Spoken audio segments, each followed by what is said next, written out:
தெய்வம் என்னை ஆண்டு கொண்ட தெய்வம் அம்பலத்தில் ஆடுகின்ற ஆனந்த தெய்வம் அருஞ்சோதி தெய்வம் என்னை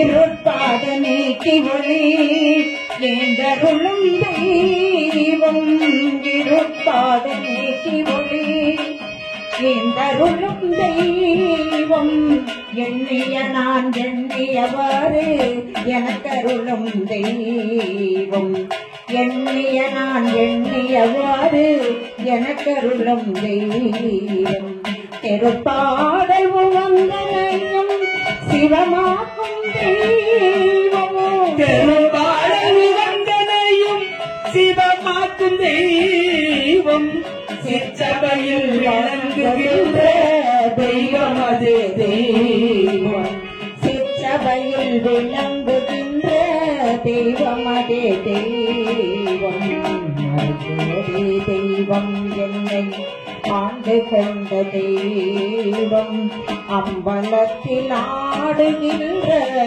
ஆனந்த தெய்வம் ஜோதி தெய்வம் என்னை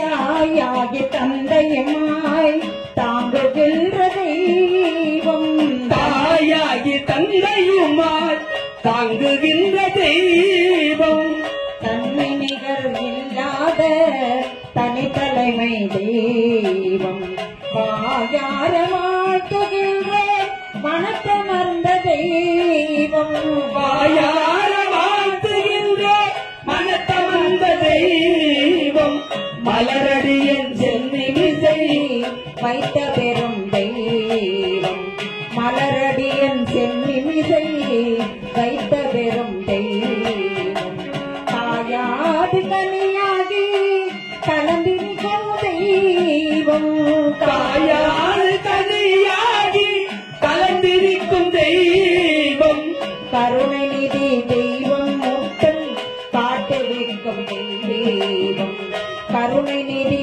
தெய்வம் முற்றும் காட்டு வைக்கும் தெய்வம் சேயாக என்னை வளர்க்கும் தெய்வம் தெய்வம் சேயாக என்னை வளர்க்கும் தெய்வம் தெய்வம் சிற்றபையில் விளங்குகின்ற தெய்வம் அதே தெய்வம் சிற்றபையில் விளங்குகின்ற தெய்வம் அதே தெய்வம் ஜோதி தெய்வம் என்னை ஆண்டு கொண்ட தெய்வம் அம்பலத்தில் ஆடுகின்ற ஆனந்த தெய்வம் அது ஜோதி தெய்வம் என்னை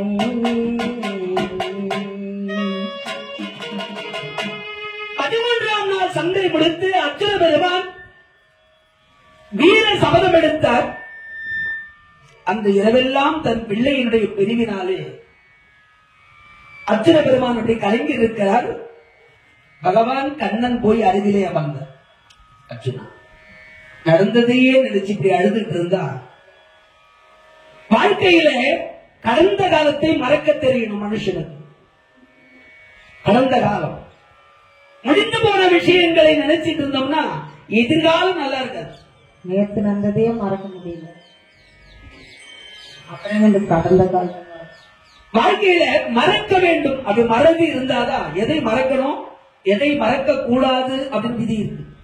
நன்றி மறப்பது நன்றன்று, நன்றல்லது அன்றையே மறப்பது. வாழ்க்கையில எது தேவையில்லையோ அதை அன்னைக்கே மறக்கிறது உடம்புக்கு நல்லது, மனசுக்கு நல்லது. தெரியாதுக்கு தான் சொல்றேன்.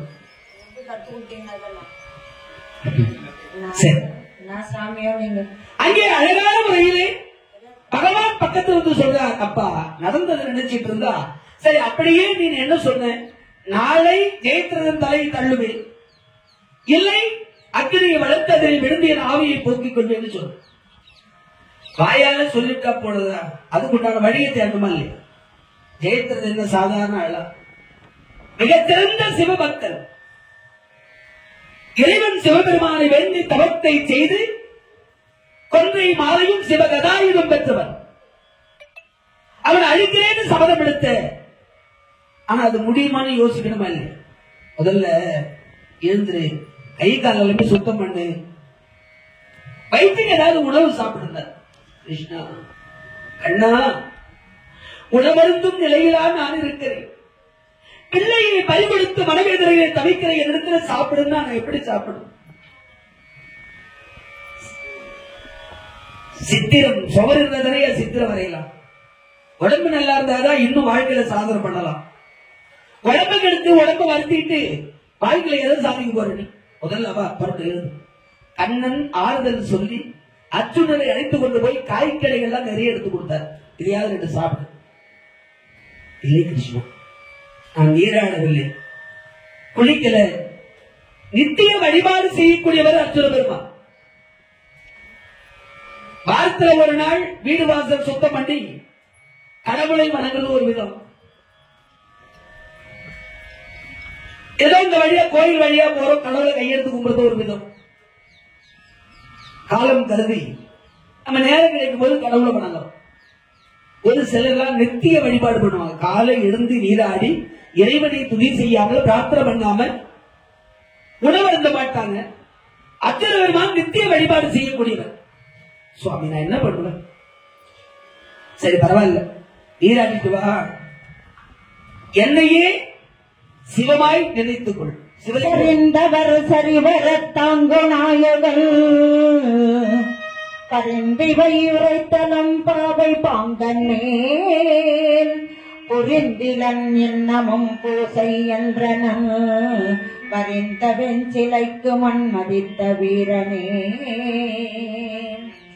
மறுவரு கனக மலரினால் எமை ஒருவரு பூசனை புரிதி ஐயனி இருவரும் ஒருவரே என்பது இன்று போய் அறுவரை அவனடைந்து அடைந்து காண்டியே இருவரும் ஒருவரே என்பது இன்று போய் அறுவரை அவனடி அடைந்து காண்டியே.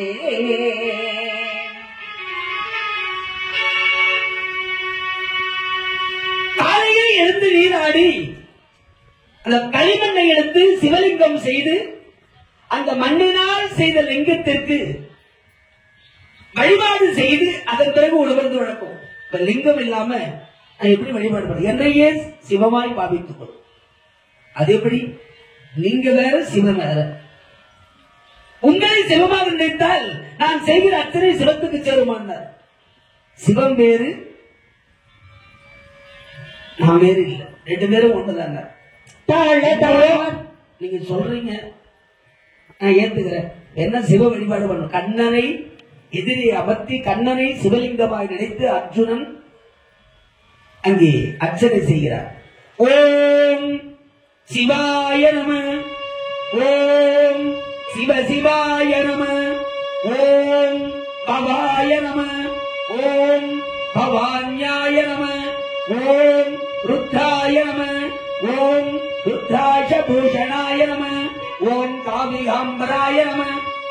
ஒவ்வொரு மந்திரமா சொல்லி மலர்களை எடுத்து கண்ணனுக்கு சிவலிங்கமாய் அர்ச்சனை பண்றார். சிவாய பரமேஸ்வராய சசிசேகராய நமவோ பவாய குணசம்பவாய சிவதாண்டவாய நமவோ சிவாய பரமேஸ்வராய சசிசேகராய நமவோ பவாய குணசம்பவாய சிவதாண்டவாய நமவோ சிவாய பரமேஸ்வராய சசிசேகராய நமவோ பவாய குணசம்பவாய சிவதாண்டவாய நமவோ சிவதாண்டவாய நமவோ சிவதாண்டவாய நமவோ.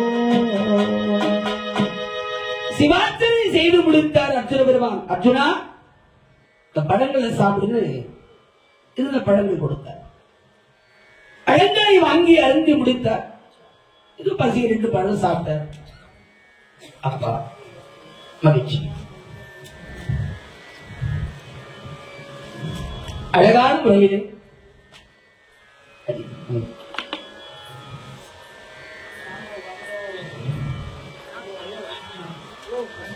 சிவநாமத்தை உச்சரித்து வழிபாடு முடிஞ்சது. அர்ஜுனா, வெளியே புறப்படலாம். எங்க சுவாமி? கைலாய வரைக்கும் போயிட்டு வரலாம்.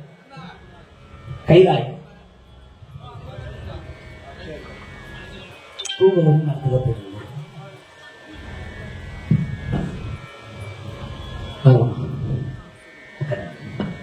கைலாயம் சுவாமி. என்ன கைலாயம்? 13ஆம் நாள் சண்டை குடித்தது. ராத்திரி திடீர்னு கைலாயம் போகணும். கைலாயம் நினைச்சா ஓடி போறதா? ஆனா கண்ணன் கூட இருக்கிறார் இல்லையா? பகவான் நினைத்தால் எதுவும் நடக்கும். கைலாயம் போலாம் அப்படின்னு உடனே கண்ணனை அழைத்துக் கொண்டு அர்ஜுன பெருமானை அழைத்துக் கொண்டு இருவரும் புறப்பட்டார்கள் கைலாய மலை நோக்கி. அப்பா, சிவபக்தனாய் விளங்கக்கூடிய ஜெயத்ரதனை அழிக்க வேண்டுமானால் சிவத்தை கண்டு சிவபெருமானுடைய அனுமதி பெறாமல் ஜெயத்ரதனை கொல்ல முடியாது. அப்ப சிவத்தின் அனுமதி பெற வேண்டுமானால் கைலாயம் போகணும். அப்பா அழைச்சிட்டு போனார். சிவனோட பக்தன்றதுனால சாமி பகல்ல பாக்குறதை விட கைலாயத்தை இரவுல பார்க்கணும். சிவபக்தன்றதுனால ஜெயத்ரதன் சிறந்த சிவபக்தன். ஒரு சிவபக்தனை அழிக்கணும்னு நீ சபதம் எடுத்துட்டு அதுக்கு சிவனுடைய அனுமதி வேணும். அப்படி இரவு நேரத்திலே கைலாயம் நினைத்தவுடனே அடுத்த கணம் கைலாயத்தில் 2 பேரும் பகவான் கூட இருக்கார். கைலாய மலைக்கு செல்லுகிற பொழுது மாற்றினால் விளங்க பொன்படிவம் வெஞ்சிலை காற்றினால் விசை பெற கடன்று போயின ஆற்றினான் நலம் பொறி அம்மையோடொரு போற்றினான் வரைபடி கொண்டல் எழுமே ஊற்றினான் வரைபடி கொண்டல் எழுமே. காற்றினால் விளைவதை போல் காற்று எவ்வளவு வேகம் போகுமோ அந்த வேகத்துக்கு கைலாயத்தை அணுகிறார். சாமி, அவங்க போறது சாதா பிளேன் இல்ல, ஜெட் பிளேன். காற்றின் வேகம் அப்படி பறந்து சென்று கைலாயத்தில் இறங்கினாங்க. கைலாயத்தில் பல ஞானிகள், மகான்கள், சித்தர்கள் அங்காங்கே தவம் செய்து கொண்டிருக்கிறாங்க. அந்த தவம் செய்கிற காட்சியை பார்க்கிறார். ஹலோ, எந்த மைக் சவுண்ட்?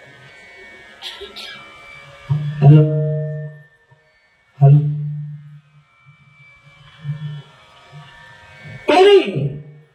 கைலாய மலையிலே சென்று பார்த்தால் இந்த பாறைகள் எல்லாம் வெடிச்சிருக்கும். அந்த வெடிப்புகள்ல பல ஆண்டுகளாய் யாரையும் தீண்டாத விஷத்தை தனக்குள் சேர்க்கிறதுனால அந்த விஷம் மாணிக்கமாக மாறி ஆங்காங்கே மாணிக்கத்தை கட்டி வைத்து இரவிலே அந்த நாகங்கள் இறைதெடுகிறது. அந்த நாக ரத்தினத்தினுடைய ஒளி நம்ம சீரியல் லைட்டு போட ராத்திரி எப்படி மின்னுது அப்படி அழகாக அதை விட 10,000 மடங்கு ஒளி ஒவ்வொரு இடத்துல. இயற்கை அழகை எல்லாம் கைலாயத்தை ரசித்தபடி கைலாய மலைக்கு அருகிலே போனது. கைலாயத்தை நெருங்கிய பொழுது பகவான் கண்ணன் அர்ஜுனனை அடிச்சுட்டு நேர கைலாயத்தை யாரு போக முடியும்? அந்த மாதிரி நேர கைலாயம். வாங்க வாங்க, நமஸ்காரம், வாங்க, நல்லா இருக்கீங்களா? சிவபெருமான் கண்ணனை விசாரணை பண்றார். போன வேலையில நல்லபடியா நடக்குதா? சிவன் கேட்கிறார். புலிவாரும் தீர்க்க 18 அக்ரோடு படை சேனைகளை அழைத்து மகாபாரத யுத்தத்தை முடிக்க சென்றீர்களே, போன வேலை நல்லபடியா நடக்குதா? அந்த வேலையில தான் கொஞ்சம் தடை ஏற்பட்டு விட்டது. அதுக்கு உங்களுடைய அனுமதி கொஞ்சம் வேண்டும். என்ன? நேற்று 13ஆம் நாள் சண்டையிலே அபிமன்யுவை 6 பேர்களாக சேர்ந்து அடித்துக் கொன்றார்கள்.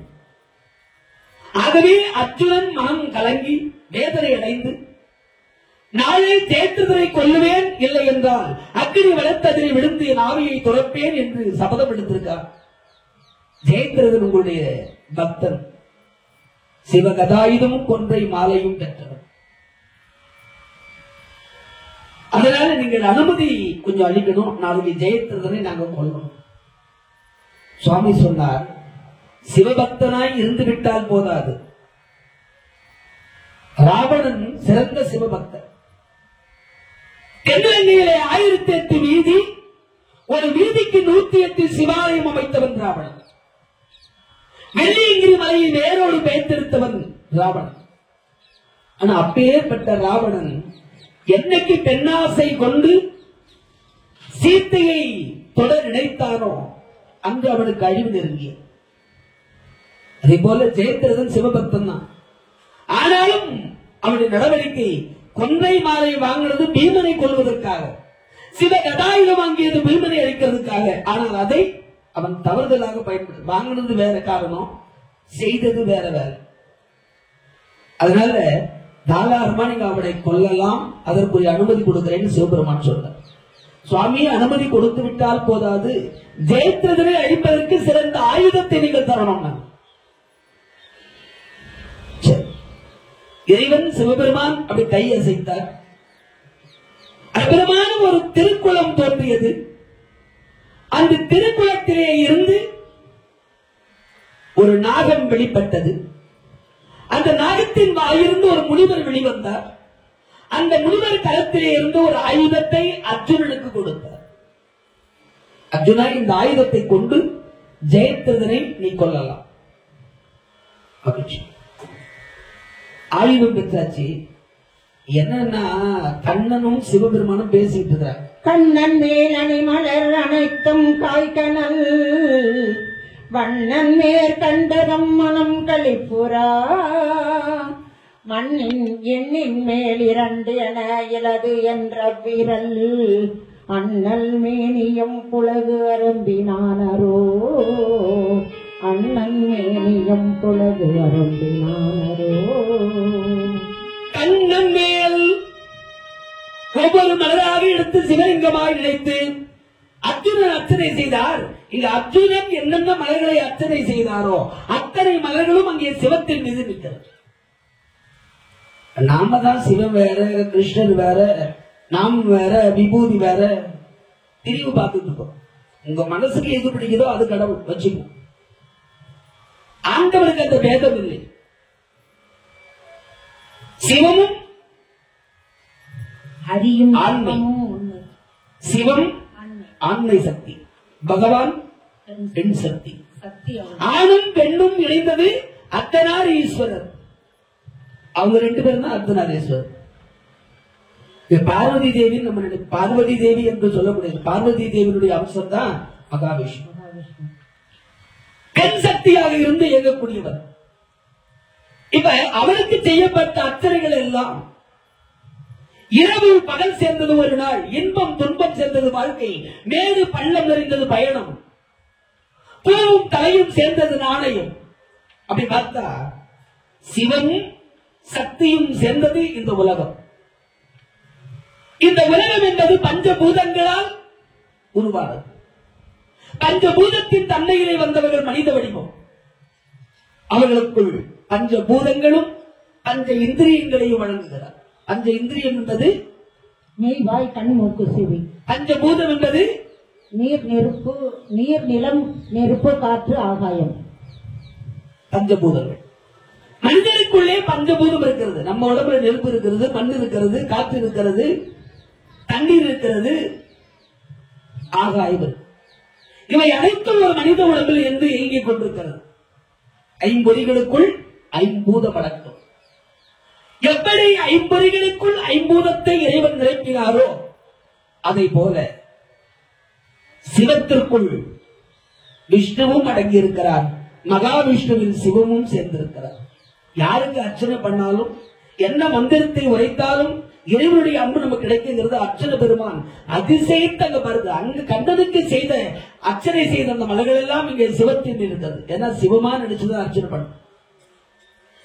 இப்படி அதிசயித்திருந்த பொழுது நான் வேறு சிவம் வேறு இல்லை என்பதை அர்ஜுனருக்கு உணர்த்தி, ஜெயத்ரதன் எப்படி சிறந்த சிவபக்தனோ அதே போல அர்ஜுன பெருமானும் சிறந்த சிவபக்தன். ஆண்டவனை கண்டு பாசுபதக்கரை பெற்றவர். ஆயுதம் வாங்கியாச்சு, ரொம்ப நல்லது. ஒரு ராத்திரியில கைலாயம் போய் ஆயுதம் வாங்கிட்டு சிவபெருமான பார்த்துட்டு விடைபெற்று திரும்புறாங்க.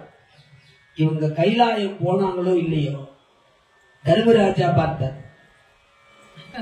தம்பி பிள்ளை கடோர்கஜரை அழைக்கிறார்.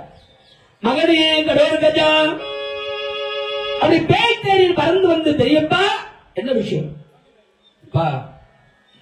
நாளைக்கு எங்க 105 பேருக்கும் ஒரே தங்கச்சி துச்சலை. 100 பேர் தானே? ஒரு 5 பேர் தானே 105? அவங்க என்ன 100 சொல்லுவாங்க, நாங்க 105 தான் சொல்லுவோம். நீங்க திருந்தவே மாட்டீங்க இந்த ஜென்மத்துல. பரவாயில்ல, நீங்க திருந்தினா போறோம், நாங்க திருந்தி என்ன பண்ண போறோம்? நாங்க எல்லாரும் ஒண்ணும் நினைக்கிறோம். நீங்க நம்பது வேற, அடுத்தது வேற நினைக்கிறீங்க. பங்காளி தான் ஐயா, ஒரு குலத்தில் பிறந்தவர்கள். அதனால தர்மராஜா நாங்க 105 பேருக்கு ஒரு தங்கச்சி இல்லையா? பிச்சை போறத கூட பாத்திரம் அறிஞ்சு பிச்சை. அந்த தங்கையுடைய கணவன் ஜெயத்ரதன். தர்மருக்கு தெரியாதா சாமி? அவனை கொல்வதற்காக தான் ஆயுதம் வாங்க போயிருக்கான் இல்லையா? அதனால என் தங்கச்சி புருஷனுக்கு எந்த ஆபத்து வராமல் இருக்கும். நாளை யாருங்க சொல்லுவாங்க அதெல்லாம்? அவனை கொல்றதுக்காக அர்ஜுன சபதம் எடுத்திருக்கிறார். அவனை கொல்லவில்லையானால் அக்னியை வளர்த்து நான் வீழ்ந்து மாண்டு போவேன்னு சொல்லியிருக்காரு. ஆனா இப்ப அர்ஜுனனை பற்றி தர்மராஜா கவலை, என் தங்கச்சி புருஷன் நல்லா இருக்கணும், நீ தூதாக சென்று வா துரியோதன் கிட்ட. ராத்திரி பொழுது 13ஆம் நாள் சண்டை முடிஞ்சு அன்னைக்கு ராத்திரி நடக்கிறது. அவங்க கைலாயம் போற நேரத்துல தர்மராஜா கடோர்கஜனை அழைத்து, மகனே கடோர்கஜா, நீ சென்று உடனடியாக துரியோதனத்தை தூதாக சென்று நாளை ஜெயத்ரதன் தலையை என் சித்தப்பா அர்ஜுனன் தள்ளுவர். முற்றவன் முடிந்த தந்தையை வந்து வணங்கி வஞ்சனையில் பெற்றவர் தம்முடன் ஒற்றது சொல்வது சேவகமோ அறிவோம். கொற்றவர் மாமடி கமல் கமலி கூட்டிரேலும் செயலோ அற்றவர் போல உரைப்பது என் என்று உள் அழன்று புகன்றனே அழன்று புகன்றனே சொல்லுகிறார். பெரியப்பா இது நியாயமா அணுகுமா? எங்க சித்தப்பாவுக்கு நாளைக்கு என்ன நிலைமையில் இருக்கிறார், நீ என்னடா அவங்க நல்லா இருக்க பாடுபடுறீங்களா? தர்மராஜா சொன்னார், தம்பி எதிரியா இருந்தாலும் சொல்லிட்டு அடிக்கணும், தைரியம் உள்ள சொல்லி, நாளைக்கு முடிச்சுடுறோம் உங்க கதையை சொல்லிட்டு செய்யணும். வீரம் உள்ளவர்கள் அப்படிதான் பண்ணுவாங்க. கோழைகள் துரோகிகள் தான் மறைந்திருந்து தாக்குவாங்க. எதிரியா இருந்தாலும் சொல்லி அடிக்கணும். சொல்லிடு, முடிஞ்சா காப்பாத்திக்கிட்டோம், முடியலன்னா சாகட்டும். இறப்பு என்பது இறைவன் கைவிடுது. நாளைய முடிவு யாருக்கு தெரியும்? தர்மராஜா சொல்றார். போர்ல கூட தர்மம் பேசிக்கிறார். போய் சொல்லு அப்படின்னு. அப்பா கடோர்கஜா, ஒருவேளை துரியோதனத்துல போய் நீ பேசுகிற பொழுது துரியோதன் உன் வார்த்தைக்கு மரியாதை கொடுக்காம உன்னை தலைக்குறவா கூட பேச நேரும். அப்படி எதனா பேசணும்னா கோச்சுக்காத, துரியோதன சண்டை கட்ட போடாது. இல்ல இவ்வளவு பண்ணி கூட இது மாதிரி தர்மர் பேசுறேன். அதான் அடிக்கடிக்க முது காமிச்சுங்கிறாரு. அடிப்பா வந்து அடிச்சுட்டு போப்பாரு. அதெல்லாம் இல்ல, அப்படி அவர் பேசுறதுனாலதான் இங்க உள்ள கலந்துங்கிறாரு. அவனை ஒண்ணு அங்க போட்டு வச்சு போங்க சாமி. எப்ப பார்த்தாலும் நீங்க அதையே சொல்றீங்க சாமி. பொருத்தவன் பூமி ஆழ்வான், பொங்கியவன் பத்தனர்பா அண்ணா போயிடுவான். அங்க நீ எதுவும் கோவப்பட்டு எதுவும் சொல்லிடாத, தப்பா எதுவும் பேசினாத, போன விஷயம் என்னவோ விஷயத்தை சொல்லிட்டு வந்துருந்த. பெரியப்பா சரி தலை சொல்லிச்சு, மறுப்பு சொல்ல முடியுமா? இரவு பொழுது எப்பவுமே அரக்கர்களுக்கு இரவில பலம் அதிகம், ராத்திரியில தான் பலம். அவங்களுக்கு பொழுது விடுஞ்சா அரக்கர்கள் பலம் கொண்டு விடும். தீய சக்திகள் எல்லாம் எப்ப தொடங்கும்னா மாலை இரவு 7 மணிக்கு மேல தீய சக்திகளுடைய ஆட்டம் தொடங்கும். விடியற் காலை ஒரு 3 மணி வரைக்கும் தீய சக்திகளுடைய உலகம். இந்த ராத்திரி நேரத்தில் எங்கேயும் போவாங்க. தீய சக்திகளுக்கு இரவில் பலம் அதிகம். மனிதன் இருக்கக்கூடிய காம, குரோத, லோப, மதம், ஆச்சரியம் என்று சொல்லக்கூடிய 6 வகை தீய குணங்கள் கூட ராத்திரில வேலை செய்யும் இல்லையா? இரவு என்பது சக்தி, பகல் இறைவன் சிவபெருமான். சக்தி நல்லதுக்கும் துணை வருவா, கெட்டதுக்கும் துணை நீப்பா. இந்த அம்மா தீயது செய்யறவங்க கூட யார விழுகிறான்? மந்திரம், தந்திரம், யந்திரம், இவங்களுக்கெல்லாம் அம்பாள் தான் துணை. காளிகாதேவி, அம்பாளி பல அவதாரங்கள், ஒவ்வொரு அவதாரம் ஒரு வேலை செய்யும். சரி, இப்படி அழகான முறையிலே இரவு நேரத்திலே பாய்ந்து புறப்பட்டு செல்கிறார். அத்தினாபுரத்திலே எல்லாரும் குருட்சேத்திர பூமியில பாசறையில தங்கி, இந்த பாசறையிலிருந்து தூது அனுப்பினார். அந்த பாசறையில துரியோதனாதியர், துரியோதனன், துச்சாதனன், கர்ணன், சகுனி, கிருபாச்சாரி, துரோணாச்சாரி, ஜெயத்ரதன் எல்லாரும் இருக்கிறாங்க. அந்த சபையில கடோர்கஜர் வந்தவுடனே, பெரியப்பா, அவரும் பெரியப்பா தானே, வா வா உட்காருன்னு சொல்லிட்டாங்க. என்ன விஷயம்? எங்க பெரியப்பா தர்மராஜா தூது விட்டார். தூதா சண்டை நடக்குது. என் தம்பிகள் எல்லாம் மொத்தமா சாவறான். அவன் ஒருத்த கூட சாவல. ஓ, நேற்று அவன் பிள்ளை அபிமன்யுவை கொண்டு விட்டேனே, அதனால சண்டை வேணாம் தூது விடுறானோ? விட்ட மாட்டவனுங்கள எங்கிருந்து விட போற நீ? தன் திறமைந்தனை மௌலி துணிந்த சயத்திரதந்தனை வாழ் வென்றி கொள் காவலர் காவல் மிகு பெரும்பையில் அவன் வீழ்வதன் முன் கொன்றிடுவேன், அது தப்பிலரும் கனலோடு குதித்திடுவேன் என்று மொழிந்து அரண் வாழ்க்கையில் ஆயமும் எய்தினன் வல்விசையன்.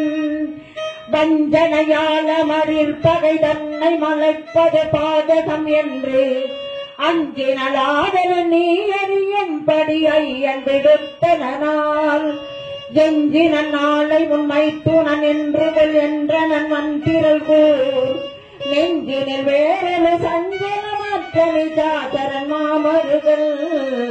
நெஞ்சினில் வேறொரு சஞ்சலமற்ற நிஜாச்சரன் மாமருகள்.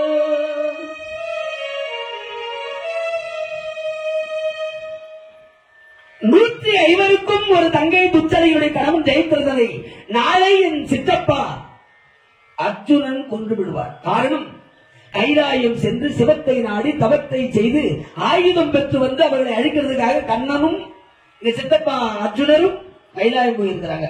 அதனால இது எப்ப சீக்ரெட் மேட்டர்.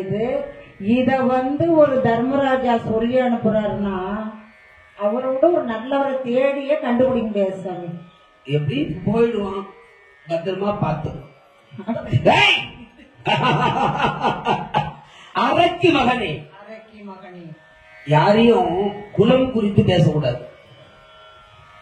துரியோதனை கூப்பிடுறோம். என்னன்னா, தெரியாதவர்கள் தப்பு பண்ணா அதுக்கு மன்னிப்பு. எல்லாம் தெரிந்தவர்கள் தவறு செய்தா உடனே தண்டனை. துரியோதன எல்லா கலைகளையும் கற்றவர். அவனுக்கு தெரியாத விஷயம் ஒண்ணுமே கிடையாது.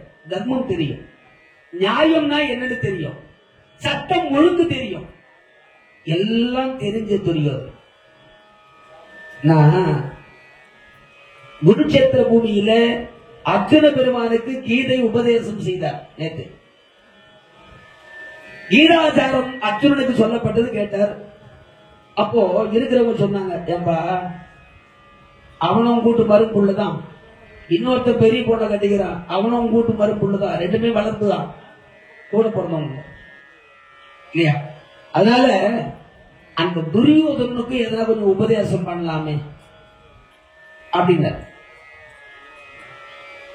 விதுரர் உடனே சரி ஆசைப்படுறீங்க சொல்லலாம். ஒரு விஷயத்தை கேட்கறவங்க கிட்ட சொன்னா காது குத்து கேட்பாங்க. அது என்னன்னே தெரியாதவங்க கிட்ட சொன்னா அது காது குத்து கேட்பாங்களா? கேட்க விரும்புவாங்களா? முதல்ல சொல்றது புரியுமா? முதல்ல உள் வாங்கினா தானே புரியும். சரி, எல்லாரும் நீங்க சொன்னதுக்காக போறேன்னு துரியோதனா உனக்கு உபதேசம் பண்ணலான்னு வந்ததுல எனக்கு என்ன உபதேசம் பண்ண போறேன்? அர்ஜுனனுக்கு கீதை உபதேசம் செய்தது மாதிரி உனக்கு ஒரு நல்ல புத்திமதி சொல்றேன்டாப்பா கேள்றாங்க.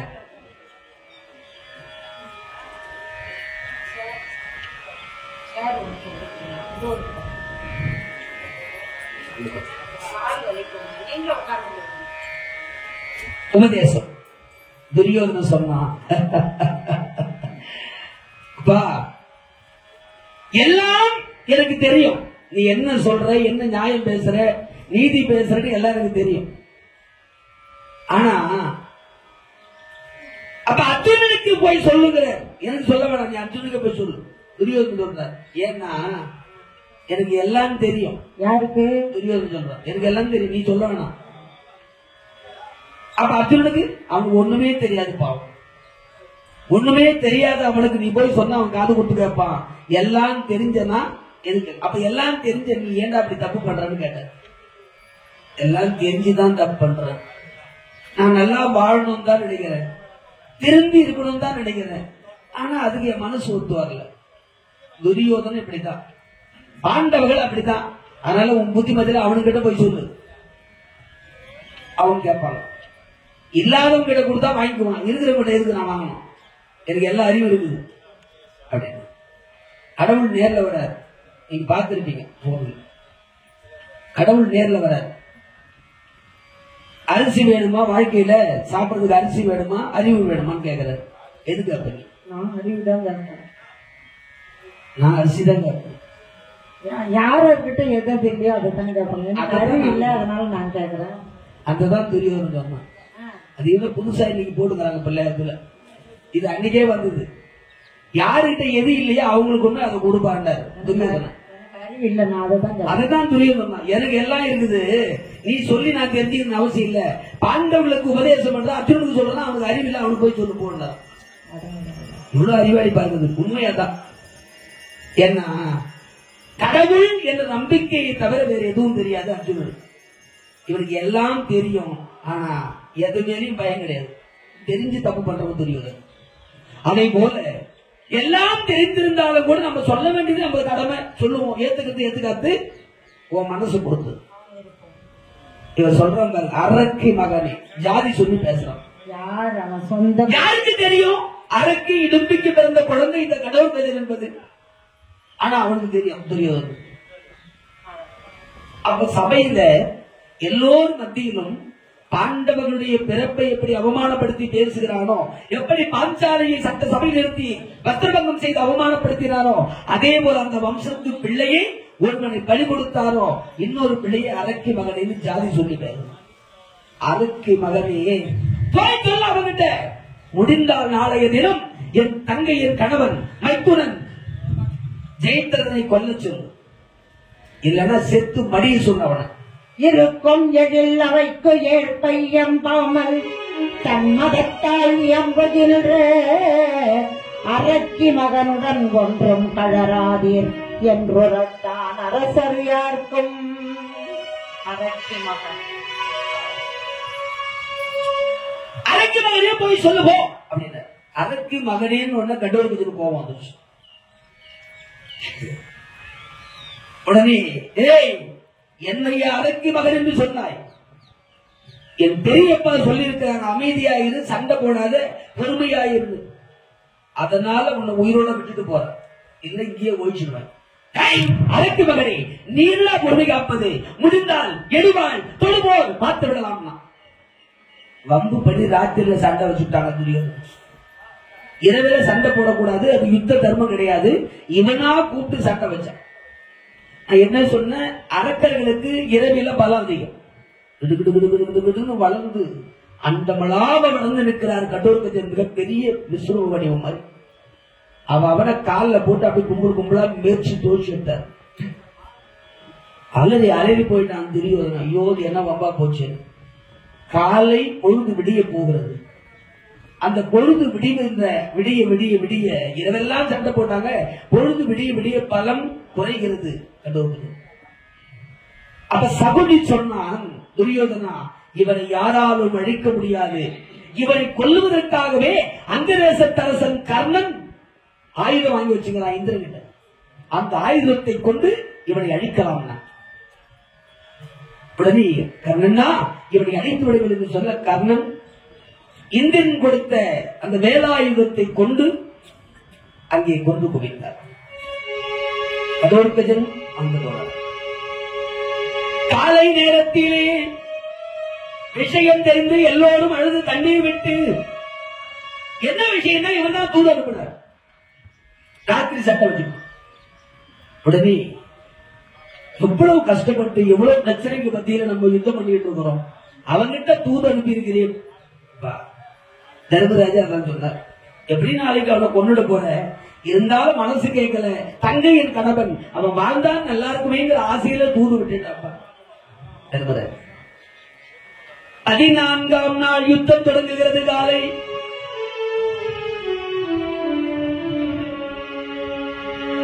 அந்த யுத்தம் தொடங்கி அழகாக யுத்தத்திலே அர்ஜுன பெருமான் ஜெயத்ரதனை காலையில் இருந்து யாரு சண்டைகளும் யாரு சண்டை போடணும் அவங்க எதிரி அவங்க முடிச்சு சண்டை போடுறான். காலையிலிருந்து யுத்த பூமியில ஜெயத்ரதன் எங்க இருக்கிறான்னு சுத்தி சுத்தி சுத்தி தேடுறாரு. ஜெயத்ரத ஆளு துரியோதனை என்ன பண்ணா, இரவோடு இரவா ஒரு பெரிய பள்ளம் வெட்டி, பள்ளம் வெட்டி மண்ணு தண்ணி மூடிக்குள்ளவன எல்லாம் பூமிக்கு அடியில பெரும் சொர்க்க லோகத்தையே உருவாக்குறாங்க. பில்டிங் தரையில ஒரு பில்டிங் நிக்குது, அது கீழே பார்த்தா இட்டு போதும், இது எங்கேயா போகுது, பாதாளத்துக்கு போதும், கீழே அண்டர் கிரவுண்ட் பில்டிங். அந்த மாதிரி ஒரு அற்புதமான மாளிகை பூமிக்கு அடியில் ஏற்படுத்தி அந்த மாளிகையிலே துச்சனை தங்க வைத்து அவனுக்குரிய எல்லா ஏற்பாடுகளையும் செய்து கொடுக்கிறாங்க. நாங்க சொல்ற பிறகு யாரும் வெளியே வரக்கூடாது, ஆளு கிடைச்சதானே கொள்ளுவோம், சூரிய அஸ்தமனம் வரைக்கும் வெளியே வரக்கூடாது. இன்னைக்கு அர்ஜுனன் சாகிறத நம்ம கண்ணால பார்க்க போறோம். ஆண்டவர்கள் 5 ஒரு ஒப்பந்தம் இருக்கிற 5 யாராவது ஒருத்தர் இறந்து விட்டால் இருக்கிற 4 பேரும் தற்கொலை செய்து கொண்டு மாண்டு விட வேண்டும் அப்படின்னு ஒப்பந்தத்தில் வாழ்ந்துட்டு இருக்காங்க. எவனாவது ஒருத்தர் செத்தா போதும், அப்ப அர்ஜுனன் நம்ம கொல்ல வேணாம், அவனா செத்து போவாங்க. ஜெயத்ரதனை மறைச்சு வச்சுட்டான். காலை முதல் தேடி அலைந்து சூரிய அஸ்தமனமாக போகிறது. ஒரு பனைமர உயரத்துல கொஞ்ச நேரம் தான் முடிஞ்சிடும்.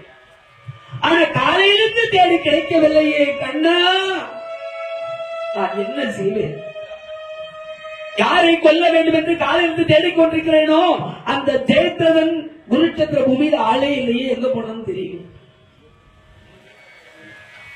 உடனே சூரியன் அஸ்தமித்து, சண்டை போடக்கூடாது இனிமே, சூரிய அஸ்தமனத்துக்குள் கொள்வதாகத்தான் சபதம் புரிஞ்சு போச்சு. அஸ்தமனம் ஆயாச்சு, அக்னியை வளர்த்தார் அர்ஜுனன். கிருஷ்ணா போராத காலம் பார்த்தியா, இன்று அக்னியை வளர்த்து அதிலே விழுந்து என் ஆவியை போக்கிக் கொள்ள போகிறேன், உயிர் தெரிய போகிறது என்று கண்ணா கண்ணா என்று அர்ஜுனன் அந்த அக்னியை வலம் வர்றார். துரியோதனன் பார்த்தாரே, யாரை கொல்லுவேன் என்று சபதம் எடுத்தாரோ அர்ஜுனன், இதுக்கு அந்த அர்ஜுனன் சாக போறான், அதை மைத்துனன் பார்க்க வேண்டாமா, கொண்டு வாங்க வெளியே. அன்றது மறைச்சு வச்சுக்கிறோம், வெளியே தூக்கி விட்டாங்க. ஆமா, எல்லாரும் சுத்தி நின்று வேடிக்கை பாக்குறாங்க. அர்ஜுனன் சாக போறார், அர்ஜுனன் சாக போறார். பாண்டவர்கள் எல்லாம் கலங்கி நிற்கிறாங்க. இந்த ஜெயத்ரதன் வந்தான் பாருங்க, சும்மா இல்ல, கொல்ல போட்டு கொல்றா, என்ன கொல்றா, இப்ப என்ன கொல்லு. ஐயோ கண்ணா, கல்ல கண்டா நாய காணும், நாய கண்டா கல்ல காணும். காலையிலிருந்து தேடுறேன் ஆளா பிள்ளை, கொல்ல முடியல. ஆனா இப்ப எதிரில நிக்கிறான், என்னால கொல்ல முடியல, ஏன்னா சூரியன் அஸ்தமித்து விட்டது, சண்டை செய்யக்கூடாது.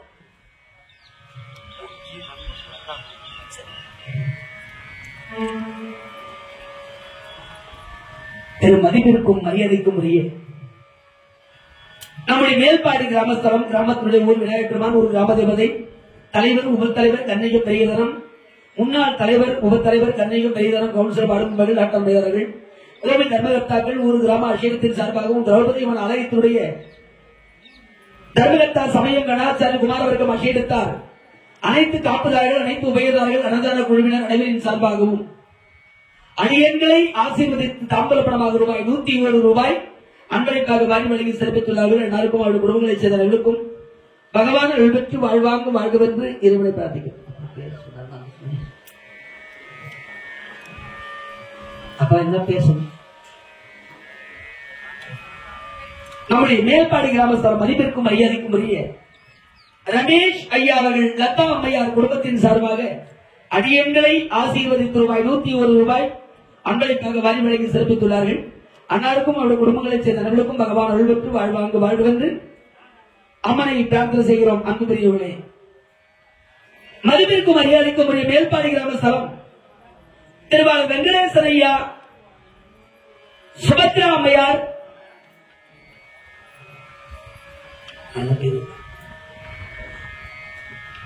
அறிவரதன் ஐயா அவர்கள், தர்ஷன் அவர்கள், இந்த குடும்பங்கள் அனைவருமாக ஒன்று சேர்ந்து அடியன்களை உளமாறு ஆசி வழங்கி ரூபாய் 101 என்பதற்காக வாரி வழங்கி சிறப்பித்துள்ளார்கள்.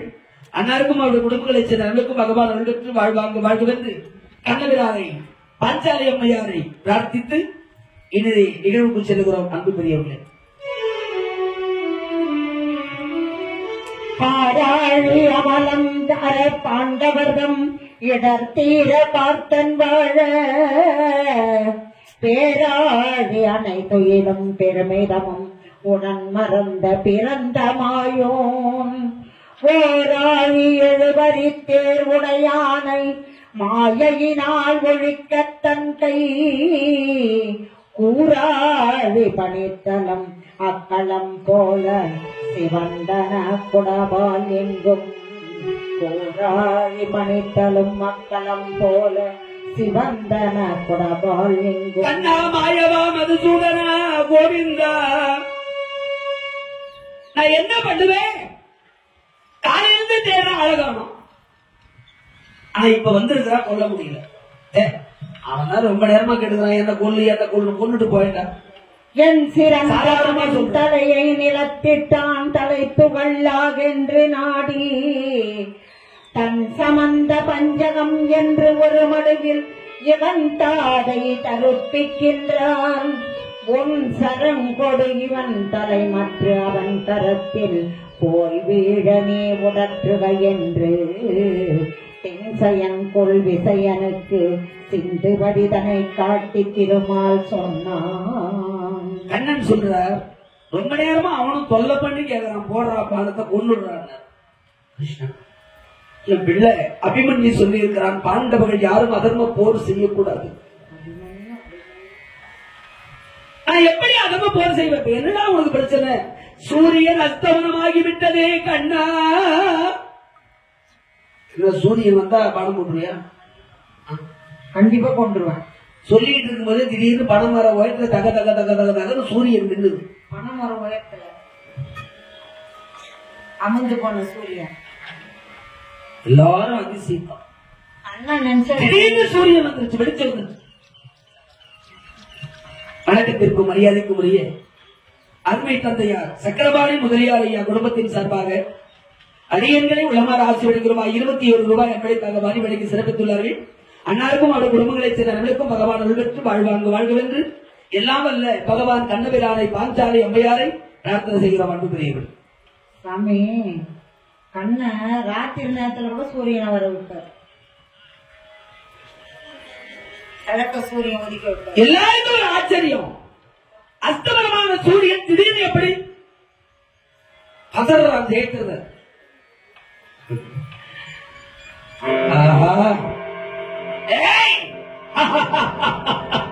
என்னை கொல்லு என்னை கொல்லு என்று பேசினாய், இதோ கொன்று விடுகிறேன் என்று அர்ஜுனன் காண்டிபத்தை எடுத்தார், அம்பை பூட்டினார். அதே குறி பார்த்தவை எழுக்கிறார். ஜெயத்ரதன் துடிக்கிறான், பயப்படுகிறான், அஞ்சு இங்கும் அங்கும் அலைந்து ஓடுகிறார்.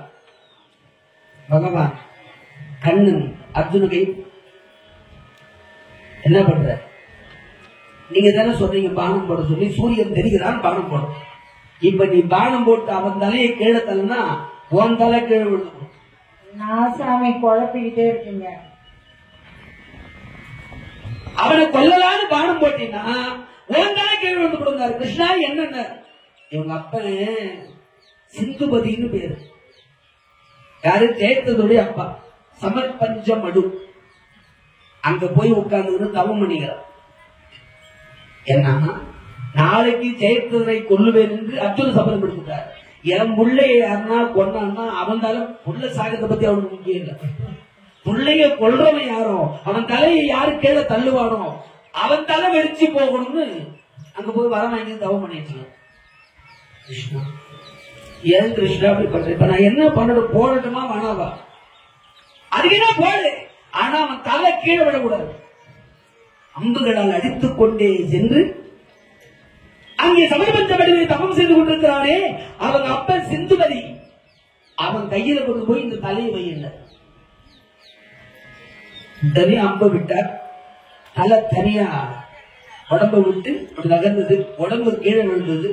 அந்த தலைய குழந்தைங்க இந்த பால் அடிச்சும் போது அந்த மாதிரி அம்புகளால அடிச்சுக்கிட்டே போறான். ஒரு அம்பு அடிக்குது, அவ்வளவு தூரம் போகுது. அப்படியே அடிச்சுட்டே கொண்டு போய் ஜெயத்ரதன் அவங்க அப்பா சிந்துபதி உட்கார்ந்து தவம் பண்ணிட்டு இருக்காரு.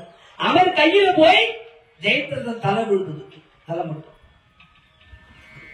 இந்த கையை வச்சிருந்தார வந்து விழுந்தோன்னா அதற்கு கீழே விட்டார். இப்ப அவன் உள்ள தலை யாரு கையில இருந்து கீழே விழுந்தது? கையில இருந்து. யாரு என் உள்ள தலைய தரையில தள்ளுறானோ அவன் தலை வெடிச்சு போகணும்னு வருவாங்க. அவர் கையிலிருந்து விழுந்ததுனால அப்பனும் செத்தான், புள்ளையும் சேர்ந்து தலை வெடிச்சு செத்தான். ஒன்னவன் எவனும் கடைசியில அப்பனை பலி வாங்கிட்டான் புள்ள. இதுதான் கண்ணன்.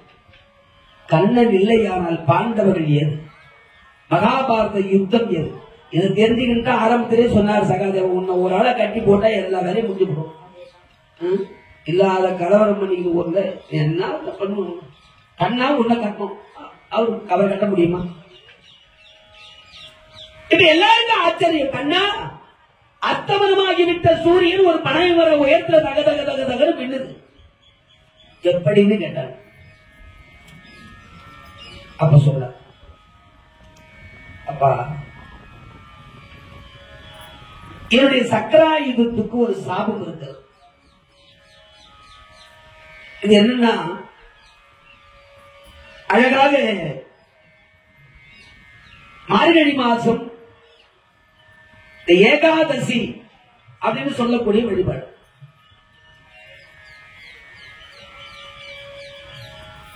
தசமி, ஏகாதசி, துவாதசி 3 நாள் விரதம். தசமியில தொடங்கும். ஏகாதசி அன்னைக்கு முழுக்க உணவை வெறுத்து உறக்கத்தை துறந்து மறுநாள் துவாதசி அன்னைக்கு துவாபரணம் முடியும். துளசி தீர்த்த விட்டு அப்படியே அருந்தி அந்த விரதத்தை முடிச்சுட்டு அதுக்கப்புறம் உணவு வருவான். அம்பரீஷன் ஒரு ராஜா, அவர் ஆட்சி பண்ணிட்டு இருக்கிறார். இந்த அம்பரீஷ மகாராஜா கேட்டார், அப்பா இந்த உலகத்திலே சிறந்த தவம் எது அப்படின்னா ஏகாதசி விரதம். இந்த விரதத்தினுடைய அற்புதங்களை எல்லாம் கேட்டு தெரிஞ்சுக்கிட்டார். ஏகாதசி விரதம் இருக்கிறதுனால என்னென்ன நன்மைகள். இதை கேட்ட உடனே நான் அந்த விரதம் இருக்கலாம்னு ஆசைப்படுறேன். உடனே அமைச்சர்களை கூப்பிட்டு ஆட்சி பொறுப்பெல்லாம் பார்த்துட்டு நான் விரதத்துக்கு போறேன். தசமி அன்னைக்கு காலையில ஆத்தங்கரையில் போய் உட்கார்ந்தார், தவம் பண்றார்.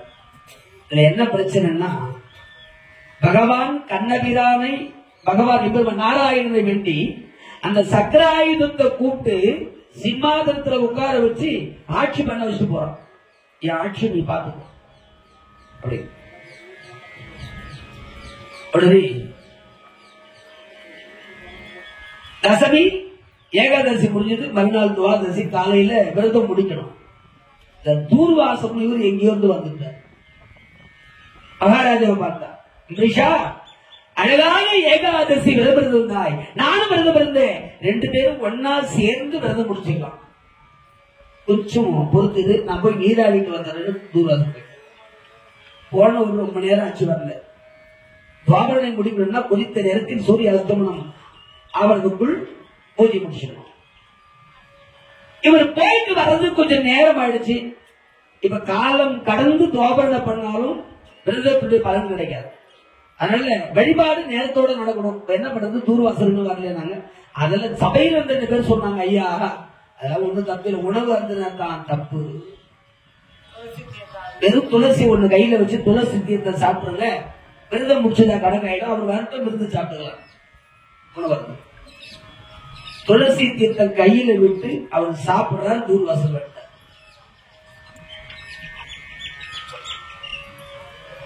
சும்மாவே அனாவசியமா கோபம் வரும். சொல்லணுமா? நான் சொல்லிட்டு போய் கூட நான் வருவதற்குள் நீ தீர்த்தம் சாப்பிட்டு விரதம் முடிச்சிருக்கா, அப்ப என்ன மதிக்கணும்? என்னை அவமானப்படுத்தி விட்டாய், அவமரியாதை செய்து விட்டாய். உன்னை கொல்லாம நான் விட மாட்டேன். கொல்ல போறான். என்ன இல்ல சொல்ல? நம்முடைய கோட்டநத்தம் மதிப்பிற்கும் மரியாதைக்கும் உரிய நேற்று கோட்டநத்தம் மகாபாரதம் தொடங்கிருச்சு. இன்னைக்கு 2வது நாள். நம்முடைய கோட்டநத்தம் மதிப்பிற்குரிய இளங்கோவன் ஐயா அவர்கள், இளங்கோவன் ஐயா குடும்பத்தின் சார்பாக அடியன்களை ரூபாய் 101 இங்கே அர்ப்பணிப்பாக வரி வழங்கி சிறப்பித்துள்ளார்கள். அன்னாருக்கும் அவர் குடும்பங்களைச் சேர்ந்தவர்களுக்கும் பகவான் அருள்பெற்று வாழ்வாங்கு வாழ்வென்று இறைவனை பெருமானை பிரார்த்தனை செய்கிறோம்.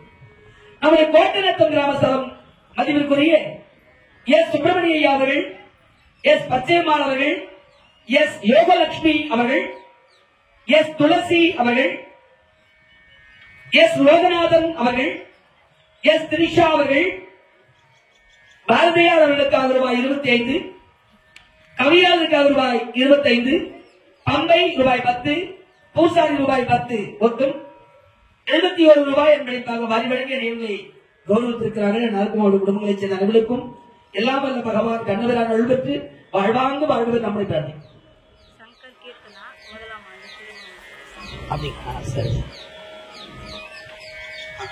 நம்முடைய மேல்பாடி கிராமஸ்தலம் மதிப்பிற்கும் மரியாதைக்கும் உரிய திருவாளர் சங்கர் ஐயா, கீர்த்தனா அம்மையார், இந்த தம்பதிகளுடைய 1ஆம் ஆண்டு திருமண நாள். இன்றைய தினத்தில் அற்புதமாக திருமண நாள் கொண்டாடி மகிழ்ந்து கொண்டிருக்கிற சங்கர் கீர்த்தனா தம்பதிகளுக்கும் அவர் குடும்பத்தின் சார்பாக அடியன்களை ரூபாய் 51 அன்பளிப்பாக மாறி வருகிறார்கள்.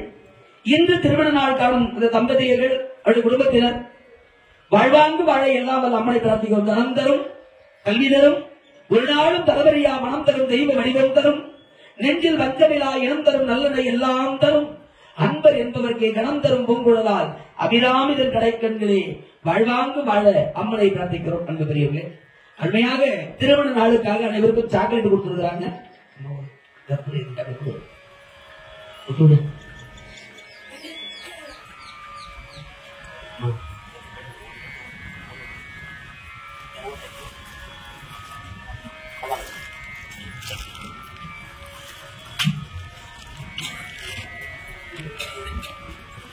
நம்முடைய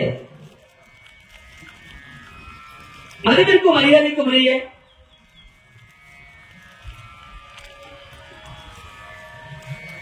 ஊர் புல்லப்பள்ளி மேல்பாடி மங்கம்மாள் அம்மையார் குடும்பம் மதிப்பிற்குரிய ரமேஷ் அவர்கள், ஆஷா அவர்கள், ரோஹித் அவர்கள்,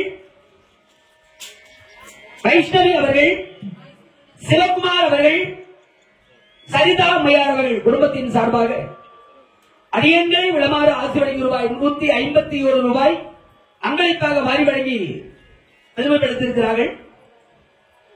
நம்முடைய புல்லப்பள்ளி மேல்பாடி மங்கம்மாள் அம்மையார் குடும்பத்தைச் சேர்ந்த அனைவருக்கும் அம்மன் அருள்பெற்றை வர சௌபாகியம் இருந்து வாழ்வாங்கு வாழ்கவென்று அம்மனை பிரார்த்திக்கிறார்.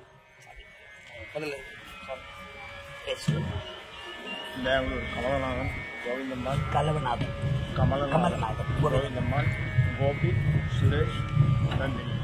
நம்முடைய பெங்களூர் மாநகரம் மதிப்பிற்கும் மரியாதைக்கும் உரிய ஐயா கமலநாதன் ஐயா அவர்கள், கோவிந்தம்மாள் அம்மையார் அவர்கள், சுரேஷ் ஐயா அவர்கள், கோபி அவர்கள், நந்தினி அம்மையார் அவர்கள், வைஷ்ணவி அவர்கள், இந்த குடும்பம் அனைவருமாக சேர்ந்து அடியன்களை விளமாறு ஆசீர்வதிக்கும் ரூபாய் 101 ரூபாய் அன்பளிப்பாக வாரி வழங்கி சிறப்பித்துள்ளார்கள். அனைவருக்கும் அம்மன் அருள்பெற்று வாழ்வாங்கு வாழ்வென்று அம்மனை பிரார்த்தனை செய்கிறோம். பெரியவர்களே,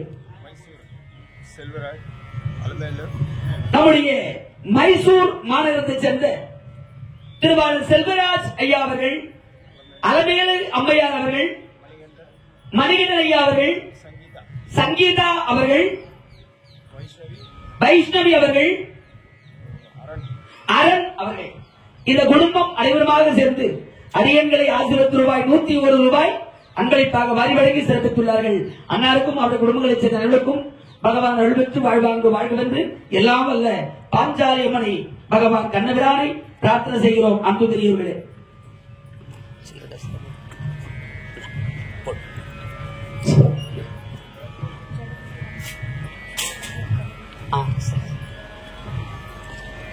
இந்த அற்புதமான இனிய வேளையில் வணக்கத்திற்கும் மரியாதைக்கும் உரிய நம்முடைய மேல்பாடி கிராம சபம் சுவாமிகள் உயர்திரு ஜெகதீஸ்வரன் சுவாமிகள் அவர்கள், பிரியா மாமி அவர்கள் தம்பதிகள் குடும்பத்தின் சார்பாக இங்கே வருகை தந்து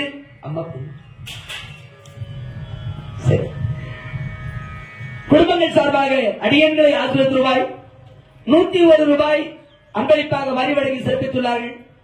அற்புதமாக நம்முடைய அம்மன் பிறப்பு அன்று அம்மன் பிறப்பு யாகசாலை பூஜைகளையும் திருவிளக்கு பூஜையும் அற்புதமாக நடத்தி கொடுத்து நம்மை சிறப்பு செய்த சுவாமிகள் ஜெகதீஷ் சுவாமிகள், பிரியா அம்மையார் தம்பதிகள் குடும்பத்தை சேர்ந்த அனைவர்களுக்கும் நாம் வாழ்த்துவதற்கல்ல வணங்க பிறந்தவர்கள். அருமை குடும்பத்தை வணங்கி அடியன்களை வாழ்த்தும்படி இங்கே எல்லாம் அல்ல பாஞ்சாலி அம்மனையும் பிரார்த்தித்து அடியன்கள் இந்த நிகழ்வுக்கு செல்கிறோம். அன்பு பெரியவர்களே, மகிழ்ச்சி.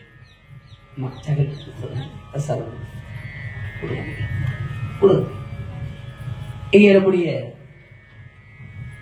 சங்கரையா அவருடைய திருமண நாளை முன்னிட்டு அனைவருக்கும் இங்கே இனிப்பு வழங்கப்படுகிறது. அன்பு பக்த கோடிகள் பெற்றுக்கொள்வார்கள். வரும் அக்ஷய பாத்திரத்தில்